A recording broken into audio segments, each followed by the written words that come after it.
박근혜 전 대통령 재판 관련 상황부터 좀 먼저 살펴보겠습니다. 김남국 변호사님, 일단 오늘 공판 준비 기일이 있었는데 예상대로 박 전 대통령은 안 나왔어요. 네, 아마도 박 전 대통령은 공판 준비 기일에 출석하는 것 자체를 조금 부담스러워한 것 같습니다. 네. 사실상 피고인이 출석해서 뭐 공소 사실과 관련된 의견을 직접 진술할 수도 있지만 사실상 뭐 변호인이 이거를 할 수 있는 일이기 때문에 직접 출석하는 것보다는 변호인에게 그 역할을 조금 맡긴 것으로 보입니다. 예. 지금 이제 오늘 공판 준비 기일이 있었는데 향후에 한 차례 더 5월 16일 공판 준비 기일을 한 번 더 기일을 잡은 다음에 5월 23일 첫 정식 재판을 시작하는 것으로 보입니다.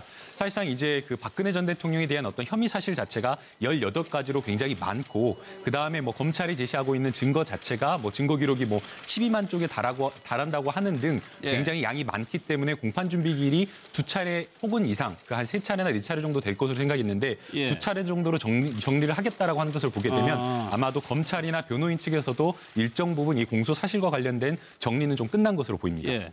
오늘 관심을 끄는 거는 첫 번째 정식 재판의 날짜가 정해졌다는 건데 이때 최순실 씨하고 같이 나오게 된단 말이에요. 네, 그렇습니다. 23일로 결정이 됐죠. 지금 12만 쪽에 달하는 검찰 기록이기 때문에 사실상 그것을 다 검토할 시간을 달라. 유영하 변호사들이 그렇게 얘기를 했고 일단 분리하고자 한다.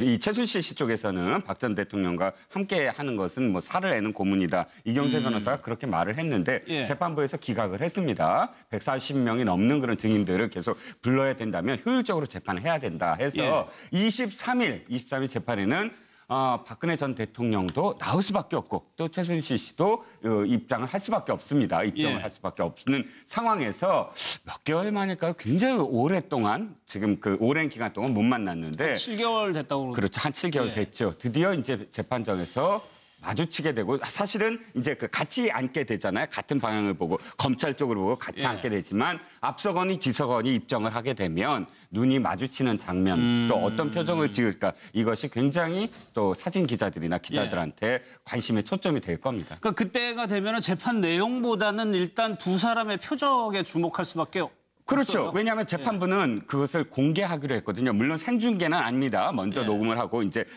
이 시차를 두고 이제 보도가 되긴 하지만 그럼에도 불구하고 재판장이 나와서 좌정하게 되기 직전까지는 공개를 하게 되므로 모든 카메라는 두 사람의 표정에 맞춰져서 아마 이 진행이 될 것으로 보입니다. 그러니까 첫 번째 관심이 박근혜 전 대통령이 얼마나 좀 변했을까. 지금 뭐 뒤에서 저희가 살펴보겠지만은 단식 뭐 그런 가짜 뉴스도 돌았으니까 그 부분이 있고 40년 지기 우정을 가진 두 사람이 어떤 표정 인사는 할 것이냐 뭐 이런 것들이 관심이에요 실제로. 그렇죠. 그 장면 사진 한 장이 아마 전 세계 타전이 될 엄청난 뉴스가 될 거고요.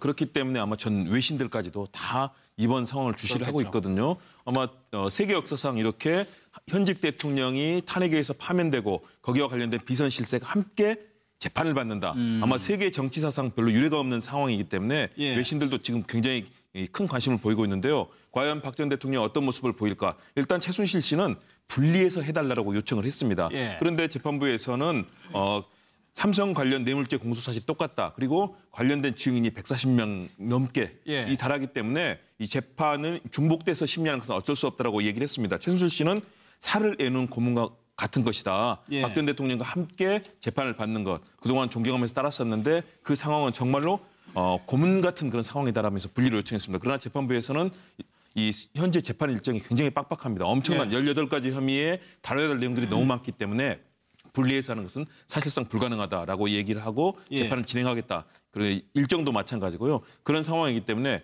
두 사람 자리에 앉아 있을 거고 또 전 세계의 주목을 받는 역사적인 장면이 될 것 같아서 한국 정치사의 또 다른 비극의 현장 아니겠습니까? 그렇겠네요. 굉장히 많은 주목을 받을 겁니다. 관련해서요. 최순실 씨의 변호인인 이경재 변호사 인터뷰 내용이 있습니다. 좀 들어보겠습니다. 23일에 이제 최순실 씨 일을 공판 때문에 만날 수밖에 없을 것 같은데. 물론 재판이에요.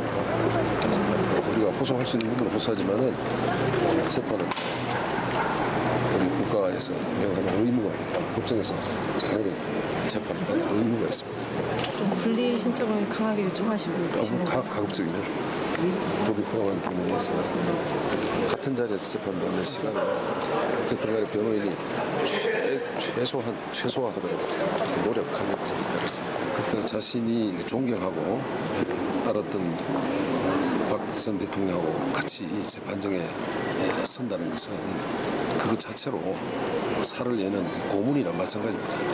그런 부분을 좀 잘 고려해서 재판해 주십사 하는 생각입니다.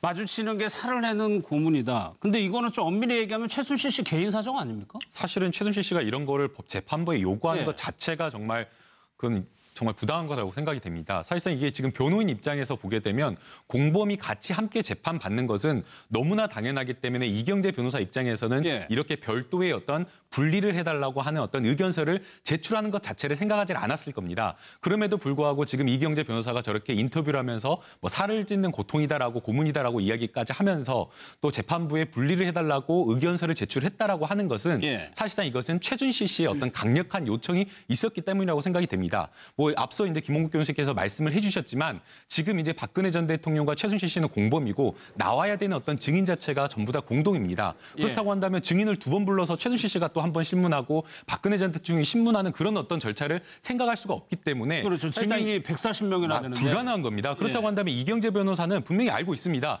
이거 재판부에 제출해도 100% 기각이라는 걸 알 수 있음에도 불구하고 저렇게까지 인터뷰를 하고 재판부의 의견까지 별도로 제출을 했다라고 하는 것은 예. 결국에는 최순실 씨가 정말 강력하게 요구를 했다라고 하는 것인데 사실은 이것은 최순실 씨가 너무 비판받아 마땅한 이야기라고 생각이 듭니다. 아니 그리고 이경재 변호사가 마지막에 그런 부분을 잘 고려해서 재판을 해달라는 거는 무슨 의미인가요? 그러니까 가급적이면은 분리할 수 있는 거는 분리해달라는 겁니다. 예컨대 이제 공동 전범이 있어가지고 예. 공범끼리 같이 재판을 받는다고 하더라도 이제 일시적으로 증거를 이제 그 공범들을 분리했다가 예. 다시 병합을 할 수가 있습니다. 그렇기 때문에 최순실 씨가 굳이 출석해야 되지 않을 상황이라고 한다면 분리해가지고 최순실 씨는 불출석한 상태에서 재판을 받다가 나중에 다시 필요할 때는 병합해달라고 하는 것인데 이러나 저러나 사실은 무리한 요구입니다. 그러면 최순실 씨는 박 전 대통령에게 그 최소한의 인간적으로 미안한 마음이 있다는 걸까요? 그건 사실 확신할 수가 없을 것 같아요. 왜냐하면 지금 최순실 씨가 그간 이경재 변호사를 통해서 쏟아낸 그런 워딩들을 보통 사람처럼 맥락을 잡아서 이야기에는 굉장히 들쭉날쭉하고 심리 상태도 그렇고 하기 때문에 순간순간의 워딩으로 이것을 이렇게 판단할 수 있을까? 만약에 앵커께서 말씀하신 대로 정말 인간적인 어떤 그런 이 존경심, 아까 변호사가 이야기한 대로 또 미안함 이런 것들이 만약에 있었다면 지금까지 자신이 옳다라고 입장을 견지하는 것도 사실은 말이 안 돼요. 왜? 일정 부분은 자기가 짊어져야지 자신이 존경한 그 대통령의 죄가 좀 경감될 수 있는 부분도 충분히 있거든요. 그런데 자신이 무조건 모든 것이 다 죄가 없다라고 표명할수록 대통령이 힘들어집니다. 대통령도 똑같이 공범이니까 그 부분과 관련해서 자신의 죄를 또 입증을 해야 되잖아요. 그러니까 말 따로 행동 따로라는 거죠. 행동은 절대적으로 자신의 어떤 그런 무죄만을 이렇게 입증하려고 하면서 말은 존경하니까 같이 못 받겠다. 이거는 그러네요. 사실은 뭐 실제로 진짜로 존경하는 건지는 알 수가 없는 거죠. 최순실 씨가 지금 남부구치소에 있는데 이런 요구도 했어요. 김홍국 교수님. 서울구치소로 다시 이감을 해달라. 뭐 하나 수긍하고 받아들이는 게 없어요. 최순실 씨 그만큼 정말로 강한 자기 확신과 현재 상황에 대한 불만을 토로하고 있는 거죠. 그동안에도 남부구치소로 이동했을 때 사실은 1인실을 쓰고 있지 않습니까? 다른 이런 죄를 지은 분들은 6인실을 쓰거나 해서 홍보용 방을 쓰면서 사실은 굉장히 좁은데도 거기에서 이런 이 구치소에 수용이 되어 있는 상황이거든요. 그런데 그때도 너무 좁다라고 굉장히 큰 불편을 했었고요. 그랬죠. 다양한 서울구치소에서도 마찬가지고요. 수용 상황에 대해서 굉장히 큰 불만을 토로했을 뿐더러 지금 모든 이 범죄 상황에 대해서 다 부인하고 있는 것 아니겠습니까? 단 하나도 받아들일 수 없다라고 하는 것들. 그리고 그동안에 여러 가지 검찰 조사, 특검 조사에 대해서도 사실은 일반인들 같은 경우는 이런 상황에 처했다면 사실은 이런 얘기 참 하기도 어려울 겁니다. 더군다나 남부구치소에서 서울구치소까지 오는데 시간이 오래 걸려서 불편하다. 아니, 지금 불편을 따질 때입니까? 대통령을 탄핵시켜버리고 대한민국의 국정 상황을 완전 마비시키고 자신의 딸의 그런 사익을 위해서 대한민국의 명문 여자대학교가 완전히 총장부터 뭐 보직 교수들 구속되는 등 초토화됐지 않습니까? 대한민국 국민들에게 정말로 죄송한 마음 갖고 박 전 대통령뿐만 아니라 우리 국민들이 정말 그 추운 겨울에 연인원 1,600만 명의 또 반대되는 탄핵 기각 요청 세력까지 이런 분들까지 한다면 얼마나 많은 국민들이 그 추위에 떨면서 나라가 망가지는 꼴을 봤습니까? 예. 그 고통들을 국민들께 죄송해야 되는데 남부구치소에서 서울구치소 가는 시간이 오래 걸린다. 그래서 얘기했더니 재판부에서는 아니나 다를까 법무부 장관에게 소송해라 아니면 행정소송을 하거나 요구하라라고 예. 얘기를 하지 않습니까? 법원이 봤을 때도 참 가당치 않다. 예. 일반 재소자라면 사실은 저런 요구를 할 수도 없는 거죠. 그런데 이런 얘기하는 예. 거 최순실 씨가 얼마나 오만하고 독선적이며 자기밖에 모르는 그런 그동안의 생활을 했었는지를 예. 전형적으로 엿볼 수 있는 상황이라고 봅니다. 뭐 물론 무죄 추정이니까 그 권리는 누려야 되겠죠. 그런데 이동 시간이 오래 걸린다고 해가지고 옮겨달라는 거는 제가 듣기에도 상식적으로 안 너무 황당합니다. 그래서 제가 정말 시간이 얼마나 차이 나는지 제가 알기로는 남부구치소에서 서울중앙지방 가는 시간하고 서울구치소에서 가는 시간하고 크게 차이를 못 느꼈거든요. 그래요? 그래서 이제 실제 제가 체감한 게 잘못된 것인지 하고 한번 검색을 해봤습니다. 예. 그러니까 실제 키로수는 한 14km 정도 남부구치소가 좀 멀긴 합니다. 예. 그런데 이제 남부구치소에서 서울중앙지방법원으로 시내를 통해서 오는 게 아니라 광명으로 내려가가지고 순환도로 관악을 거쳐가는 그 순환도로를 새로 뚫린 순환도로를 타고 가기 때문에 시간상으로 보게 되면 한 15분에서 17분 정도밖에 차이가 나질 않습니다. 네. 그러니까 사실상 거의 차이가 없는 거죠.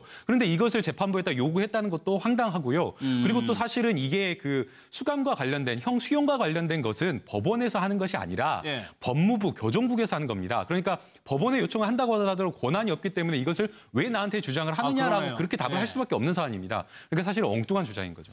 예.